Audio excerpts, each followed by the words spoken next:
Tita Juzon channel, and for today's video is ito na yung request ni Tita Juzon na magmukbang ng street foods like panga. So ito, alam mo guys, kinain ko na yung ano kanina, barbecue na pork. Kaso nga lang, ang tangaan ng ate nyo. Habang kumakain, nagbibideo, ganun, minukbang ko talaga. Eh, di pala naka-play. O, ayan, ubos na. So, let's go. For sure, na-play na to. So, kung hindi ka pa subscriber ni Tita Juzon, mag-subscribe ka na. And also, follow his TikTok account and YouTube channel, and also Facebook page. And Juzon USA rin yung mga pangalan. So, that's it first. So, kung nagmumukbang ka, guys, dapat konti lang yung kanin. So, yung sausawan ko, pinaiyak ako ng sibuyas. Chares! Ito yung panga. Juicy. Ito yung panga. Did you say that panga? Yan. Ito lang yung kanin natin, guys. Dapat ganun lang para mas maano natin. So, let's So,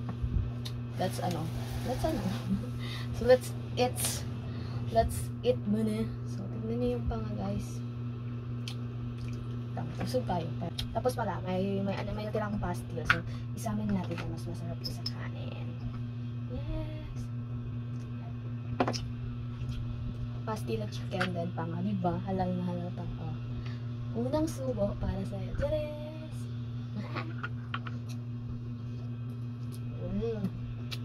Yup. Thank you so much, Tita Juzon, for this one. Pamukbang mo.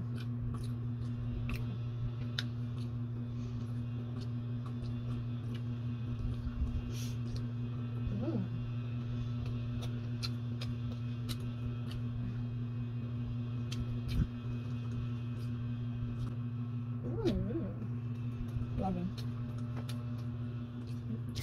So, dito na ako magsisimulang magpapasalamat. So, alam ko, nagsasawa na kayo naririnig yung pagpapasalamat ko kay Tita Juzon. Pero hindi ako magsasawa na magpapasalamat talaga every time na may ginagawa kong video para kay Tita Juzon. Talagang sinasabi ko yung totoong pagpapasalamat ko sa kanya. Siya nga hindi siya nagsawang tumulong sa atin. Tayo pa bang tinutulungan yung magsasawang magpasalamat sa kanya. So, for me, it's from the bottom of my heart, Tita Jo. Thank you so much for everything, sa lahat ng mga talagang binigay mo. From the start, lahat ng sinasabi ko, hindi talaga ako magsasawang magpapasalamat sa iyo. So, thank you so much, and we love you so much for everything. And also, ito yung way ko na para i-public yung tulong ni Tita sa akin kahit di naman niya hiningi na, uy, sabihin mo ganito na tinutulungan ka, Tita, not ask me that, like that. So, ako talaga yung kusang i-share kung ibahagi kung gaano si Tita sa akin tumulong. So, sa ibang tinulungan ni Tita, it's up to them na kasi si Tita hindi naman humihingi ng kapalit sa lahat ng tulong niya.